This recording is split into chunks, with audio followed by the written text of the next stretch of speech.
Hello and welcome to episode 20 of the Devy to Dynasty Film Room podcast. Matt Brothers are back tonight, all back from sickness. I'm your host, Matt Jackson. With me, as always, I've got my co-hosts, Matt Cooper What's up? and Matt Rupert. How's it going? Viva Las Vegas, fellas. How are we doing tonight? Doing pretty good. I don't have COVID this week, so that's a plus.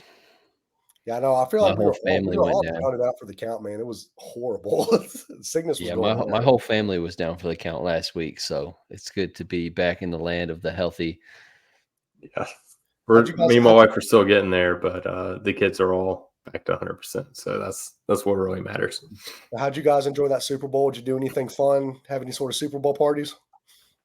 Yeah, I do college ministry, so I had about 10 of my college guys over here at the house, which was fun. They about ate me out of house and home, but it was a good time.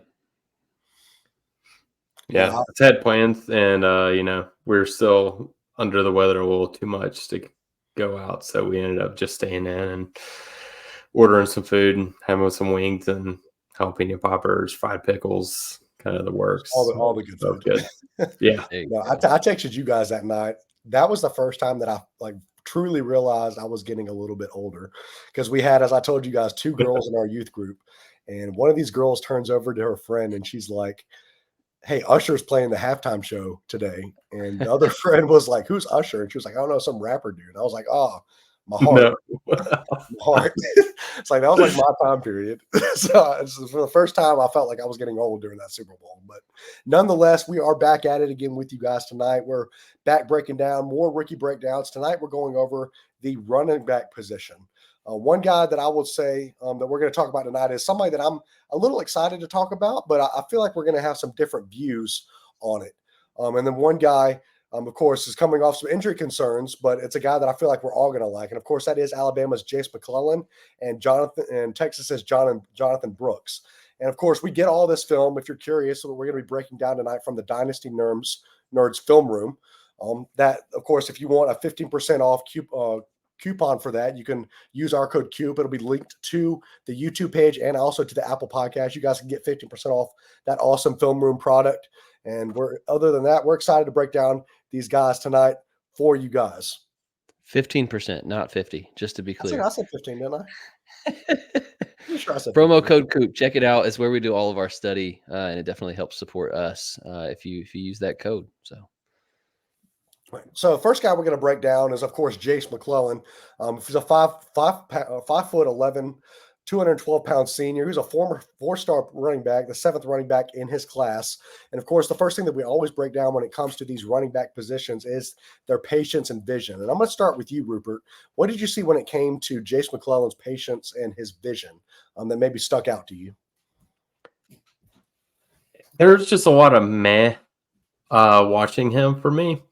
I did have one note, like where he was just patient in the hole, let the blocks develop in front of him, and was able to just kind of follow, the guard and get a first down out of it. I didn't see a ton of good vision. It was basically, if it was in front of him, he got it.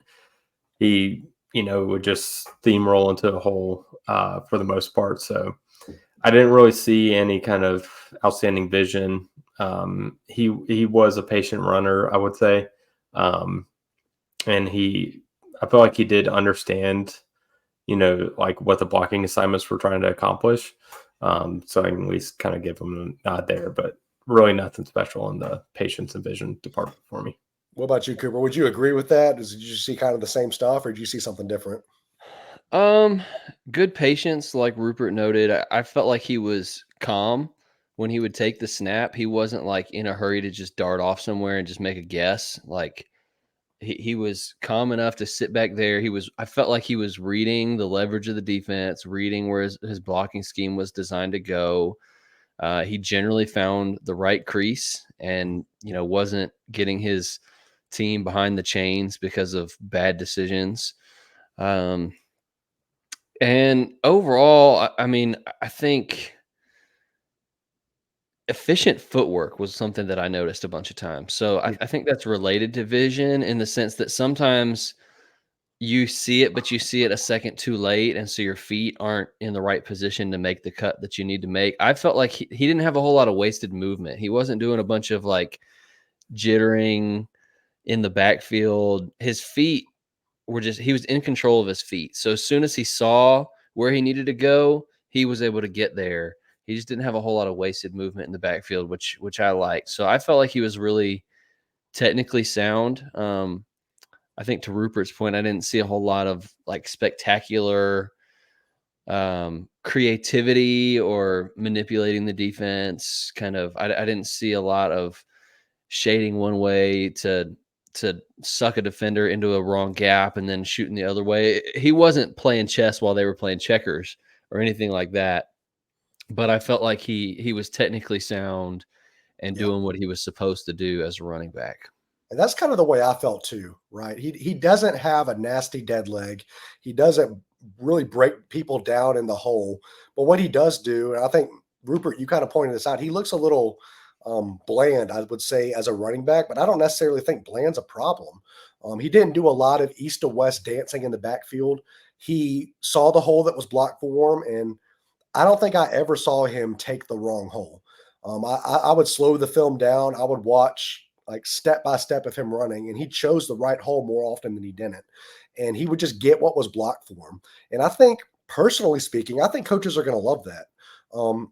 More often than not, he wasn't breaking off. And we're going to talk about this when it comes to his speed a little later, because I don't think he's a dynamic speed guy. But what I did notice about him is he consistently gets, 4 or 5 yards. And while that might not get you huge 25, 30-point fantasy days, I mean, coaches are going to love that, right? They want a guy that can go out there on first down, make it a 2nd and 6, 2nd and 5, and get your offense in good position. Now, how is that going to translate to the fantasy world? I don't know if that's going to be something that we're going to want on our fantasy roster. He might be a better real-life running back than he is a fantasy running back. I think that could potentially be a problem with him. But I do like how he went north and south, and he went what was blocked for him. And that's something that I wouldn't necessarily say vision was a negative for him, because I enjoyed the vision. One thing that I do want to kind of get you guys' take on, I noticed a lot of times he was facing, 7, 8-man stack boxes. When you got somebody like Jalen Milroe in the backfield, you're not really worried about him dicing you up as a passer. So does that play an impact where maybe he didn't break off some of these big runs? I think his longest run was like a 30-yard run this season. So he didn't break off a huge run, but did he have the opportunity to do that? Or was that something that maybe he was limited by his quarterback play a little bit? Well, I saw at least one really big run on the game that I watched. So one of the games that I studied was the Michigan game in the college football semifinals. So a lot of people saw that game live. I saw that game live, and the play that I'm talking about was probably his best play all season. I mean, not that I watched every Alabama game or every snap, but man, there was not a lot of wow moments on Jase McLellan's tape, but this one moment in the Michigan game, it was like, okay, I didn't know he had that in the tank. I mean, there was a bad snap that Jalen Milroe bobbled, but he was calm, kept his eyes up, read the defense, and then the O-line kind of opened up a crease to the second level. He found it, hit it. He's one-on-one with a linebacker, and he gave this little shimmy shake and then was gone, exploded out of the cut, took it for a house call. I was like, Jase McLellan, where did that come from? Like, I didn't see it anywhere else on his tape, but he looked really, really good on that one play at least. Yeah, for sure. So, I mean, maybe he does have in the tank, and I just didn't see it in the 2 games that I was watching. You kind of spoke on it a little bit. You saw a little bit of his elusiveness on that one play in the open field, but overall, when I was watching Jase McClellan's elusiveness, I didn't see a whole lot there. What he had in front of him is what he got. He wasn't really breaking people down all that much. Do you guys want to talk his elusiveness? Did you see the same thing? Did you see something different? Yeah, I was overall pretty disappointed in his elusiveness. There's one play that's just going to stick in my mind. He sneaks out of the backfield to the left side. There's no defender on that side of the field. And he catches a little dump off pass. If it was someone like CMC, that's a house call for 60 yards. and he just runs. The safety runs from across the field, and they just meet each other, and he gets tackled for like a 15-yard gain instead of 60 yards. He didn't really make any move to really kind of set him up or try and get him to break down early.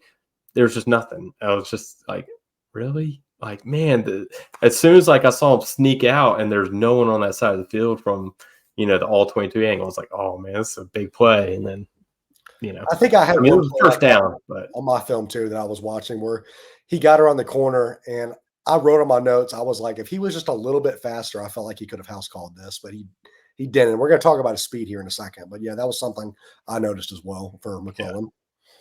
Yeah, I feel like the only kind of elusiveness he did have, I don't think he's like a real good accelerator.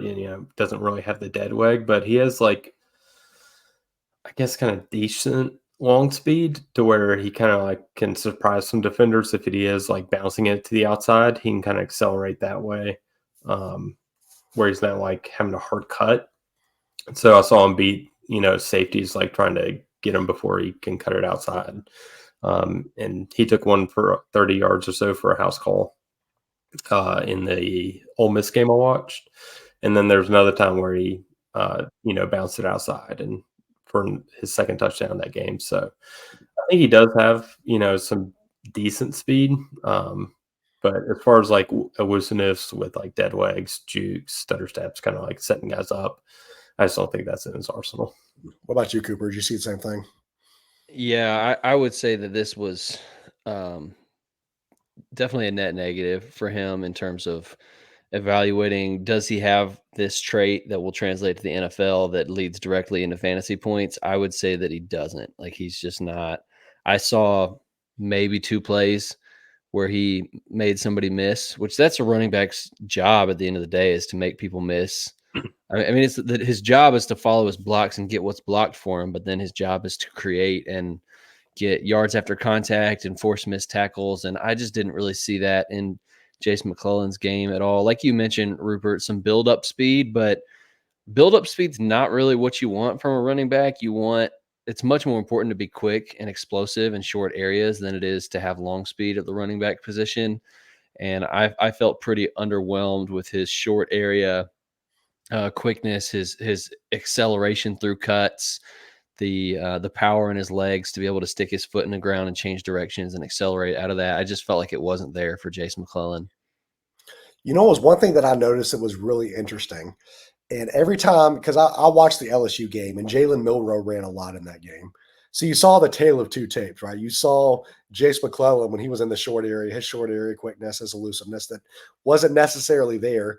And then you see Jalen Milroe carry a QB draw or a QB end around, and he's breaking people's ankles in the open field. It was very opposite of what you would imagine from the quarterback running back position. I saw a lot of the same thing in my games. One thing that I do feel like I really kind of liked about him, though, was, and this is a mixed bag when it comes to Jase McLellan's game, but his power and contact balance. I felt like he showed pretty good power, especially on blocks, and we're going to get to that in just a second. But he ran well for his size. I mean, he's not small by any stretch of the imagination. He's 212 pounds, so he's got pretty good size to him. I would argue that he probably plays a little bigger than that.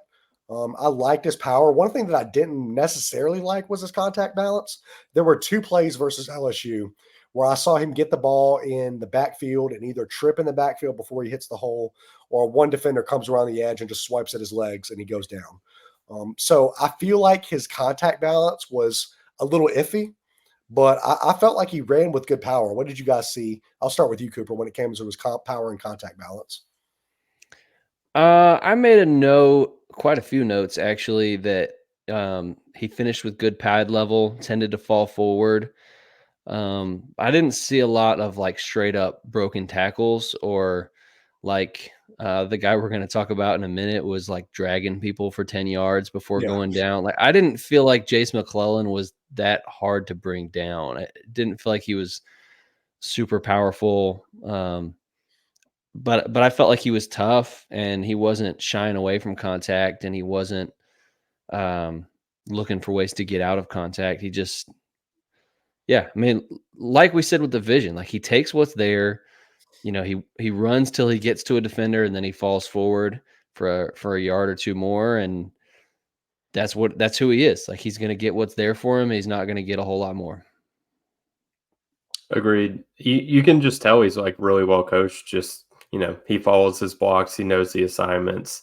He runs with good pad level. I also have the same note. Like, he does fall forward. He kind of invites contact. Instead of trying to juke a defender, he'll just, smash his shoulder into him. So overall, like, I think he has like a spot in the league. I just don't really see much, kind of fantasy upside. But you can tell he's well coached, and that can take him into the NFL. And who knows, maybe he can improve his athleticism a little bit. We've kind of seen that with other players in the league. So it's not one thing that's going to keep him on the field is his third down skill set. I would say less his pass catching, how he showed that he was able to do this, but his run blocking. I mean, I made several notes all over my sheet that he was very good at his run blocking assignments. He hardly ever missed a run blocking assignment. He would hold guys and push them forward as Jalen Milroe's running around the corner on a QB run. That was something that I really liked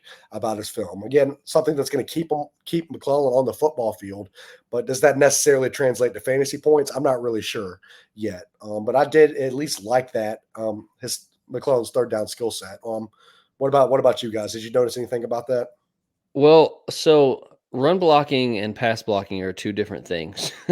And, obviously he's with Jalen Milroe, so he had more run blocking. Typically, a running back doesn't have a lot of run blocking opportunities because they're the ones doing the running, right? A little bit of a unique offense there with Alabama, with a rushing quarterback and a lot of design quarterback runs. I had a bunch of really negative notes in pass protection. I felt like he was getting demolished. His technique wasn't good. His effort wasn't good. His awareness wasn't good. I think out of all the running backs we've studied, I had the most negative notes on him in pass pro out of everybody that we've looked at. Really? I thought Because I saw a lot. I saw a lot of run back block reps. Maybe this is what you're talking about. And I had a lot of positive run blocking. Right. But run blocking, you're moving forward into somebody. Pass blocking, they're coming at you. It's a totally different thing. And I felt like, I don't know. I made a bunch of negative notes on the film about it. That was probably his weakest area for me. And I felt like when he was asked to go out and pass catch, he looked really natural doing it. He had soft hands. I saw him reaching up and high pointing. He wasn't fighting it. And, that's always nice to see. He was, like we've noted in our previous breakdown of him, he didn't make a whole lot of guys miss after the catch. So he's not this guy that's like super dangerous in open space, but he was sure-handed and a good kind of check down target for his quarterback. So, yeah, pass catching was okay, but pass protection I felt like was pretty rough. Interesting.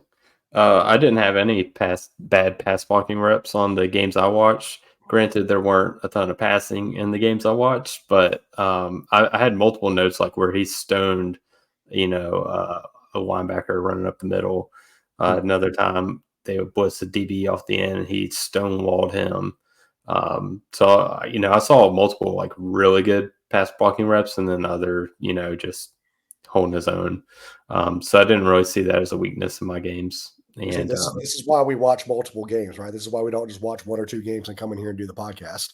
So if you guys want to see multiple games, of course, we mentioned it earlier, 15% off a promo code Coop on the Dynasty Nerds website. You can watch all these films for yourself. So that's why we do that, right? Exactly. So moving on, I kind of alluded to this a little bit, but I don't necessarily know if he's a great fantasy running back. Just because he doesn't do a lot of things. He does a lot of things well. They're going to keep him on an NFL roster, and I think he's going to be an NFL asset. I don't necessarily see him as a fantasy football asset. I don't know if I would take him above the middle to late third. Maybe I'm a little low on him. I don't know. But where are you guys taking him in the rookie draft right now? I don't know. I kind of struggled. Go ahead. I don't know if I am taking him. I think he's a day 3 pick. Even if you look at his production profile, he's one of those guys that had to wait his turn at Alabama, but then on top of it, Gibbs then transferred in, and he had a significant knee injury. I believe he tore his ACL. So this was his best season. He had 655 yards, which is not great. And so the production's not there. He's a little bit of an older prospect. He's got significant injury history that's getting factored in. He doesn't have a whole lot of special traits. And all that leads me to believe he's probably a day 3 pick. And if I'm going to gamble on a day 3 pick, I just don't think he's that guy that I'm going to gamble on. I mean, I think he's got a career as a backup in the NFL, and it's you can't say that a running back's never going to be fantasy relevant because they get hurt so much that, like, sure, could did we see Zamir White being fantasy relevant ever in his right? career? Anytime you see a guy that's number 2 on his depth chart, he has to be rostered in a fantasy league. Because he's one injury away from at least a couple games of decent startable productivity. And that's the thing is with a wide receiver 3, like, you don't know when he's going to pop off. You don't know when to start him.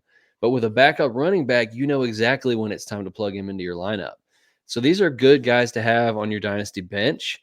And I do think Jase McLellan probably has a career as a backup in the NFL, but I don't think he's ever going to be a guy that you're going to want to start in fantasy football unless a guy in front of him gets hurt first. So, yeah.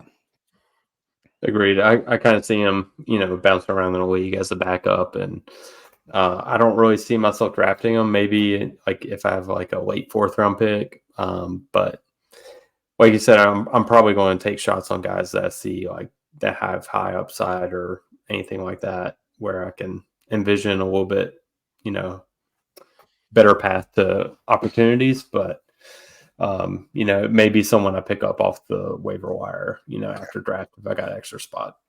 For sure. One guy that I can really see myself drafting in a lot of rookie drafts this year that I'm really excited for is Texas's Jonathon Brooks. 6 foot, 207 pound. He was a redshirt sophomore this year, 4-star prospect of the former number 25 running back in his class.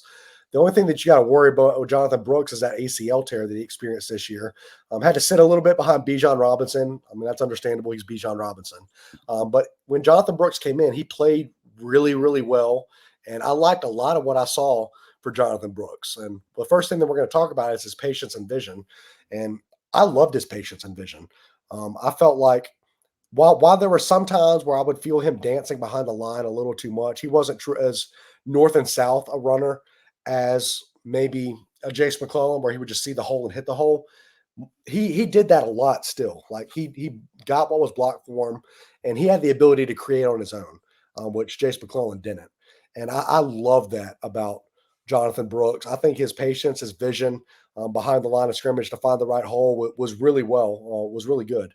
What did you guys notice about this for Jonathon Brooks?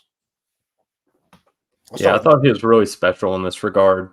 He, like you said, like he dances around the line, but he kind of mimics the Le'Veon Bell type, where he's kind of like juking back and forth behind his guard to kind of get the defender going one way so he can exploit the hole on the backside. That's just all over his tape, and he has that vision to where he's actually playing chess back there. He's setting up defenders, making them go one way so his pulling guard can get to him, and then he cuts back to the backside hole. It was really fun to watch. There's like one time watching the tape where I'm like, oh man, I think he hit the wrong hole on that. And I watched it back again, slowed it down. And I was like, oh, I see what he did. Because the defender ended up getting outside leverage really quickly. And he recognized that and then cut it back inside. So I thought this is probably his best attribute, which is saying something. Which is saying something because he's got one really good one that we're going to talk about next. But what about you, Cooper? Yeah, I mean, I thought it was controlled dancing. It wasn't the type of dancing that you're like, I don't know what to do. I'm making these unnecessary cuts that are getting me into trouble because I'm just guessing. Like, no, he was really intentional with his footwork. He was controlled. He had the juice in his legs to make multiple cuts in a row. So you can jump cut to the left to sidestep this guy and then cut back to the right. And it was really dynamic. It wasn't like, let me just run straight forward until I find contact and then go down. It was very much playing around with rushing lanes and playing around with defenders in their gap integrity. And, There was you know, no okay, wasted. There wasn't wasted movement, right? There was like one play that, and sorry to cut you off there, but there's one play where I watched him jump cut 2 times behind the line of scrimmage. He jump cut into a lane, that lane filled with a linebacker. Then he jump cut out of that into an open lane and ran for like 10 yards. So like, there's no wasted movement when it comes to Brooks. He's a guy that can create on his own, right? He doesn't necessarily need the blocking there all the time. yeah, there were a few plays I noticed in particular where it was like somebody was unblocked in his face in the backfield and he accelerated away from them just enough to make that guy miss, but still stayed in control enough to make a cut and get it. Was like the processing of, okay, I'm running away from this guy, but it's not a panic run because I'm still seeing the field in front of me and I'm still in control enough of my footwork to make the next guy miss. He's thinking 3 steps ahead. And yeah, it was fun to watch him process at the line of scrimmage on the second level. His the game wasn't too fast for him, and his feet were fast, but they weren't getting ahead of where his mind was going either. For sure. One trait that he had, Cooper, I'm surprised, or Rupert, I'm surprised to hear you say patience and vision was his best trait, because I think elusiveness was his best trait. Coop, you sent us a video in our group chat about him just absolutely destroying a guy on a dead leg in one of your games, and that wasn't the first time I saw that. Like I saw him do that several times in the game film that I watched, both against Houston and against Oklahoma, just dead legging people out of nowhere. Really breaking people down in the hole well. I mean, he was very elusive to jump cut, break tackles. I mean, this is what I felt like was his best trait. What did you guys think about it, Cooper?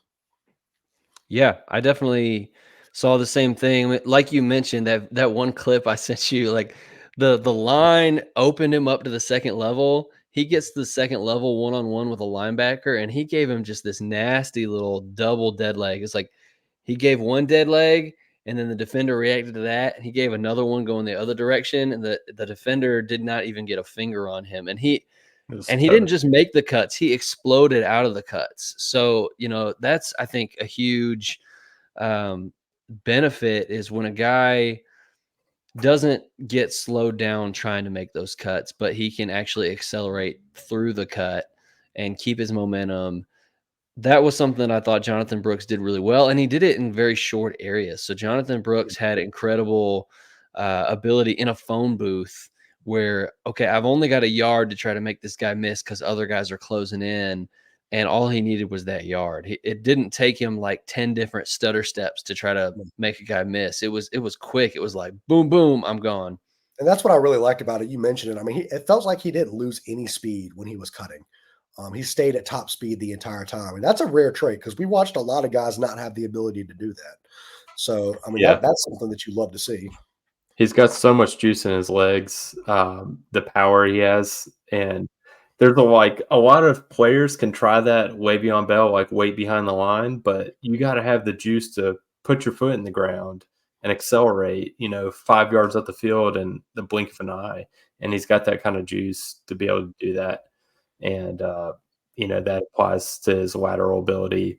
Looks like he has really fluid hips as well to be able to make those moves. Yeah. It was really, really fun to watch. Speaking of, and he didn't just do it on that level too. He was also a very powerful runner. We alluded to this while talking about Jase McLellan, but how many times did you guys see Jonathon Brooks run? He gains about 7 or 8 yards. He gets gang tackled by like 3 or 4 people, and he's carrying him an additional 4 or 5 yards. I mean, I felt like I watched that happen over and over and over again. I mean, this guy runs with low pad level. He runs with great power. For his size. I mean, I love his power and contact balance. I mean, this was another, I know it feels like we're just giving him all the good stuff, but I love this area when it came to his game too. What about you, Rupert? He has a disgusting stiff arm. I think there was like 4 where he just like demolished a guy on a stiff arm. My favorite play from watching him, it wasn't a touchdown run, but it was pretty darn close. He ended up getting to the second level, and there's a safety there, and he just stiff arms him, throws him to the side, and then gets 30 yards after contact, like with a guy like hanging on him. It was very reminiscent.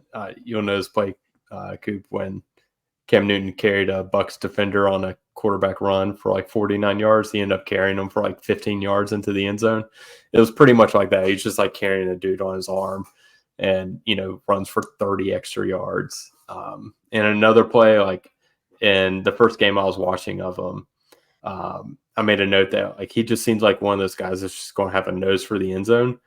It was, play there at the 10 or 12-yard line, and he cuts the outside, and there ends up being like 3 defenders there pretty much ready to stonewall him into the end zone. He's like, I don't care. He goes right through them all. And I was just like, I like this guy. He's really plays with a lot of tenacity. Yeah, I felt like his elusiveness actually led directly into his power, because when you're shifty and you're always left and right and a guy can't get you square, what you want to do as a running back when you're dipping your pads, you want to pop him right on the outside shoulder. You don't want to pop him in the middle of the chest because he's square up and you might drive him back a little bit, but if you pop him in the shoulder, that's going to kind of turn him, and now he's only got half of his power to tackle you. So you're kind of taking one side of him, and that was something that I saw Jonathon Brooks do a lot. Was he would get on one side, the left or the right, pop the guy right in the shoulder, turn him sideways, and then the only thing that guy could do is kind of hop on his back, and that's where you see Jonathon Brooks just start to drag guys. And so, yeah, pretty consistently, I made multiple notes in my 2 games where it wasn't like he would break the tackle outright and just leave the guy laying on the ground and run past him, but he would just get. It wasn't like, oh, I'm going to fall forward for a yard or 2. It was like I'm dragging guys for 8 yards after the contact, and that was pretty fun to see. I thought he had consistently good pad level. He always he was a tall guy. He's listed at 6 foot, and it felt like he was really upright for a lot of his run. But as soon as he knew 6 foot might be selling him short a little bit. I think he might be a little taller than that, but we'll see. Yeah, he looks tall, but point is he looked like he was running a little bit upright until the moment that contact was about to come. And then consistently you saw the pad level go down, and he always finished his runs with a pop. So you love to see that. For sure. And kind of just wrapping up here, I mean, his third down skill set, specifically, I want to talk about his pass catching, because one of the plays I think epitomizes his third down skill set, his pass catching. I was watching him come out of the backfield. He runs a little wheel route, and the ball's thrown to him, and he jumps up in in the air, catches it with one hand, kind of turns and like cuts up field for like a 10-yard gain. I mean, he just looks natural catching the ball. I mean, I watched him line up in the slot, in the outside. He can run decent routes. He's not just running those wheel routes, those straight up turnaround hook routes. I mean, he's running pretty defined routes. I mean, I loved him as a route runner. And then when it comes to his pass blocking, I thought he did well in his pass blocking reps that I saw. I didn't see him really whiff on any pass blocking refs in the film that I watched. So I think he's got the third down skill set that's going to make him a really good PPR back in your fantasy leagues this year. Yeah, so this was his best year catching the pass, and he had 25 catches, which is not a ton. I mean, he played 10 games because he did have the injury. So 25 catches. It wasn't something he was asked to do a ton. I did not really see him out there running routes like what you just said. I saw a few wheel routes, and then otherwise it was mostly just dump offs, screens, check downs. That was pretty much. I didn't see any angle routes. I didn't see really anything other than. I saw an out route. I saw some in routes. I saw a Texas route. Okay. Yeah, I didn't see any of that in the games that I watched. But what I did see was that when he was targeted, it looked really natural, really smooth. Definitely a hands catcher. He looked like he had it in the tank. Definitely like pass fail. He's passing the test, and he was dangerous after the catch.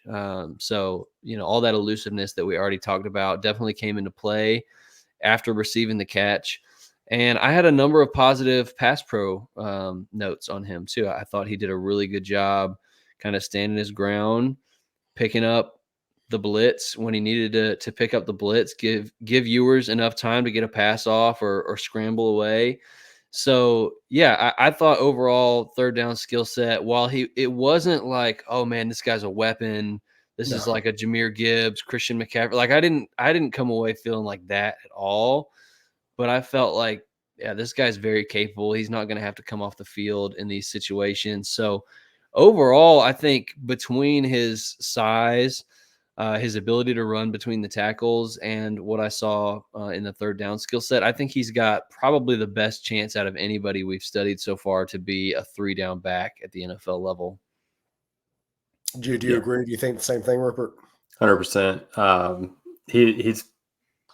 I saw the same thing that Coop saw. Like I didn't see a ton of different routes, but I made the exact same note. Like he looked natural, like hands catching it. There's like one wheel route where it was kind of thrown away from him a little more difficult catch, and he kind of made it look easy, which I really like to see. And you know, like once he gets the ball in his hands, like on a little wheel route against a cornerback, like good night. He buried a guy with a stiff arm on one of the reps I saw. So he has the skill set to do it exactly like Cooper. Like I don't see him being like a 60, 70, 80 yard or 80 like catch guy a year, but I think he can do 3-down skill set, could be a workhorse back. So he's the guy I'm going to be targeting pretty heavily in drafts this year. So let's address the elephant in the room. I think the only weakness that we really see that could be a potential problem is that ACL tear this year. Now he's had some time to recover from that, and ACLs aren't nearly as serious as they were years ago. But are we worried about that ACL tear? I mean, when do you see his projection? Because I could see him being a day 2 guy. I could see him being a guy that I get in the top of my second round rookie drafts. I mean, I liked a lot about what I saw with Jonathon Brooks, but there's that ACL tear that lingers over him. Where are you guys taking him right now? Well, he tore his ACL in November. So this isn't like, we had concerns about Tajay Spears last year because he had extensive injury history with his knees, but they were past injuries. This is more like Jameson Williams when he was drafted and he had to miss almost his entire rookie year. So that's a big deal to me. I mean, you've seen, not that, I mean, there might be multiple reasons. There are multiple reasons why Jameson Williams has not panned out so far. I mean, you got the injury, you got the suspension, the emergence of Amon-Ra St. Brown. There's a ton of factors, but like they traded up to get him in the first round, but he missed all of training camp. It just led to a really slow start to his career. I'm just really curious. He's not going to be able to do any of the pre-draft. He's not going to be able to participate in the combine. Wasn't able to participate at the Senior Bowl. So there's some concern, I guess, in my mind about how will this affect the draft capital? Because if he falls to day 3 and then the team's not super invested in him and then he misses all of training camp, like there's just risk that it presents that I really wish wasn't there, because if I knew like, okay, he's fully healthy, I'm looking at this tape, he's clearly in the conversation for RB1 of the class if he's healthy and he doesn't have that concern hanging over his head. And so we know that running backs typically come back from ACL and they're fine. Maybe a little dip in production the first year after they come back, but then year 2 after the ACL tear, they usually are back to their normal selves. So yeah, I think he'll make a recovery. I hope a team is invested enough to be patient and that he eventually gets that opportunity, because I think he's a really, really good running back. And really the only conversation for me is he my RB1 or is he my RB2? Because we all love Bucky Irving. I was about to do an experiment with you guys, and I think I'm going to do it right now. I want y'all to rank these running backs blindly right now, out of guys we've studied so far, right? Bucky Irving, of course. I'm blanking right now. We talked about Trey Benson. Yeah, Bucky Irving, Blake Corum, and Jonathon Brooks. How are you guys ranking those 3 guys right now? Because I would assume they're all kind of in the same tier right now, or close enough to each other. Where do you guys rank those 3 right now? I think I'd I still don't have go like Bucky Irving as 1, Brooks 2, and Corum 3. I'm really torn right now, honestly, on the Irving Brooks thing. I think Brooks would be my RB1 if he didn't have the ACL hanging over his head, just because he does have. I mean, look, we've seen over the last few years there have been more and more small guys succeeding, but I wouldn't be surprised. I mean, Bucky's listed 195, but if he came in and weighed at 185, it wouldn't shock me. I mean, he looks small on film. And so that's a concern. I'm hearing round 3 at best on Bucky Irving. Now, who knows if that's true? So really, like these two guys, draft capital and landing spot is probably going to break a tie for me because I love both of the running backs, and I know that's a cop out, but I really do love both Brooks and Irving. And to me, Corum, I believe he's my RB3 right now, but he's not in the same tier as those other two guys. He's a tier below them for sure. All right. Well, that about does us for tonight. Appreciate you guys joining us as we broke down these two guys. We had a good time with you guys. I'm glad to be back. I'm glad we're all back from sickness finally. Why don't you guys tell everyone where they can find you? I'll start with you, Cooper, where they can find you on Twitter. And if they are happen to be listening, as we have a pretty good crowd listening on Apple Podcasts now, or if they're listening there, where can they find the YouTube page and that awesome new YouTube video that you uploaded? Yeah, so we've been saying every week as we close out the show, we're like, yeah, at some point we're going to get some film breakdowns up for you so we can show you what we're seeing instead of just telling you. Well, we finally got one. It can be a little difficult sometimes with a full-time job and 2 kids and all that, but we did a Marshawn Lloyd film breakdown on the channel, so it's 10 minutes. I get into the all-22. I show you what I'm seeing. I show you the strengths, show you the weaknesses, talk about where I'd draft him. So you can find that youtube.com/@Devy2DynastyFR. That's the number 2, not TO, which also is my Twitter handle. So if you want to follow me on Twitter, you can follow me at Devy2DynastyFR. And so, yeah, if you're on Apple, check out the YouTube channel. If you're watching on YouTube and you want to listen in your car sometime, know that Apple's an option. We'd love a 5-star review. If you're on YouTube, we'd love a sub, a like, comment, all that kind of stuff. Just really helps people find our videos. So if you enjoy the content, definitely give us some engagement on that. We appreciate it. Ruber, if anybody has questions for you on Dynasty related, where can they find you on Twitter? Find me at Matthew Rupert FF. Feel free to tweet me or shoot me a DM. Awesome. And you guys can find me on Twitter at DevyMatt. Once again, it was good to be back with you guys. Make sure you like and subscribe to the YouTube page. Leave a rating on the Apple Podcast if you're listening there. Would love to interact with you guys, answer any questions that you may have. But until then, we will see you guys next time.